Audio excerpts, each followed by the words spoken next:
balik lagi di channel Talk with Salah Podcast, where you can find lots of mindful thoughts here about Gen Z's life and Indonesia's life update. Dan di video kali ini aku mau ngebawain satu topik yang sepertinya akan sangat-sangat cocok untuk kita bahas di sesi podcast kali ini, dan itu soal becoming the best version of yourself. Just a little reminder of you guys, kalau aku bakal upload video di setiap minggunya, setiap hari Kamis.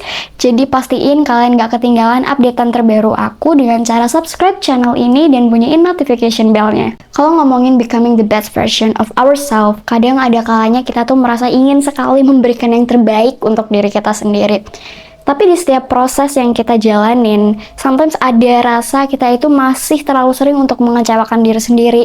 Masih terlalu sering kita itu menganggap bahwa kita tuh belum sepenuhnya memberikan yang terbaik untuk diri kita, pun dengan orang lain bahkan. Kita sebagai seseorang yang masih terlalu takut untuk ngecewain diri sendiri, sehingga kita tuh merasa bahwa kita tuh nggak bisa buat stepping onto something new. Apalagi di usia-usia 17-20 tahun, itu menurut aku adalah fase dimana kalian itu akan mempertanyakan banyak hal, terutama aku yang di usia 18 tahun, masih sering mempertanyakan banyak hal kepada diri aku sendiri, terutama dalam hal apakah aku udah menjadi versi terbaik aku selama ini.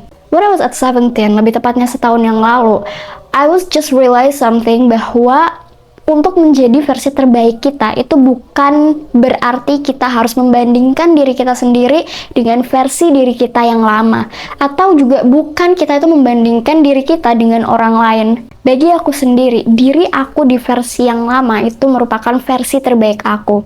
Versi dimana aku bertindak dengan cara terbaik untuk diri aku sendiri, dan gak bisa aku membandingkan diri aku yang sekarang dengan versi lama, bahwa aku mengatakan versi aku yang dulu itu jauh lebih biasa-biasa aja, nggak ada apa-apanya, nggak ada artinya dibanding versi aku yang sekarang, versi aku yang lebih hebat sekarang, versi aku yang jauh lebih baik sekarang. Dan nggak bisa juga kita tuh nge-compare ourselves, nggak bisa kita nge-compare yourself to someone else. Contohnya when I was in senior high school, aku ngerasa bahwa aku tuh cukup tertinggal jauh dengan teman-teman aku. Mereka yang udah mulai coba keluar dari zona nyaman mereka, ikut-ikutan OSIS, jadi ketuanya, ikut banyak banget bidang jenis lomba yang mereka ikutin. Bahkan mereka juga udah nentuin targetnya sendiri untuk masuk ke PTN luar kota yang mereka mau. Sedangkan aku yang cuma aktif di kelas aja dan gak ikut banyak lomba, gak ikut banyak organisasi. Aku juga yang cuma netepin target kuliah di dalam kota doang, karena emang orang tua aku nggak ngizinin buat keluar kota. Dan juga yang ikut-ikutan acara nyanyi, padahal itu sebenarnya nggak align banget sama jurusan yang aku pilih di PTN nanti. Tapi ternyata untuk menjadi seseorang dengan versi terbaik diri sendiri, itu tuh bukan berarti kita harus melakukan banyak sekali aktivitas, kita harus ikut organisasi sana-sini, ikut lomba-lomba, segala macam. Oke, mungkin dulu aku waktu SMA nggak begitu aktif di organisasi, aku cuma aktif di kelas, aku aktif di kegiatan-kegiatan nyanyi, kegiatan-kegiatan lain yang mungkin menurut aku adalah hal yang biasa aja, but that's how I actually survive, dan yang ngebentuk aku sekarang bisa jauh lebih baik dari sebelumnya. Bahkan tanpa aku harus ikut organisasi sana-sini yang ada di sekolah, di dalam sekolah, maksudnya internal.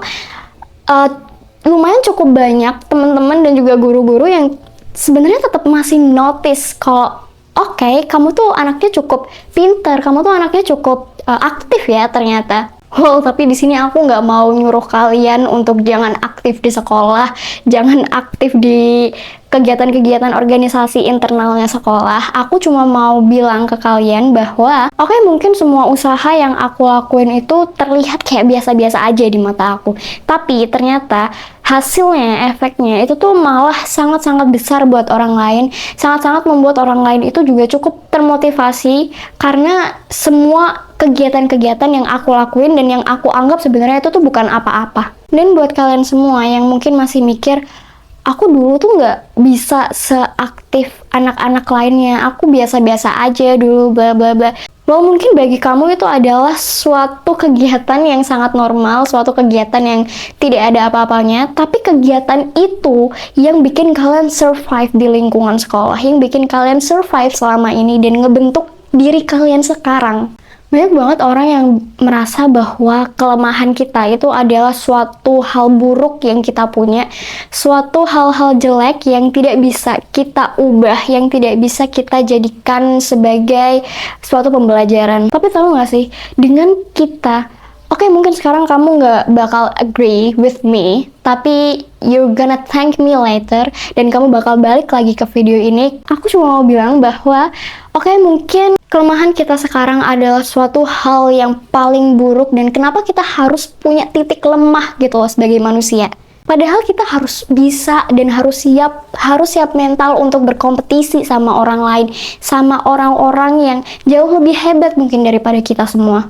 Tapi satu hal yang mau aku sampaikan adalah dengan kita menerima titik lemah kita, dengan kita stop untuk membandingkan diri kita dengan orang lain dan menganggap sepenuhnya bahwa kelemahan kita adalah bagian dari diri kita, part of our life too. Itu tuh sudah menjadi titik balik, sudah menjadi titik di mana kalian itu sudah bisa menerima diri kalian sepenuhnya. Well, sebenarnya gak ada salahnya kan kita tuh mempelajari kelemahan-kelemahan kita. Kita juga menganggap bahwa kelemahan kita is a part of our life too. Karena untuk bisa lebih memahami, untuk bisa lebih mengenal diri sendiri, kita tuh perlu peka terhadap apa yang sebenarnya bisa kita lakukan dan apa yang sebenarnya tidak bisa kita lakukan. Apa yang sebenarnya masih bisa kita kontrol dan apa yang tidak bisa kita kontrol, dan itu nggak apa-apa. Menurut aku sendiri, kelemahan yang ada di diri kita itu tuh adalah suatu hal yang sebenarnya masih bisa kita kontrol.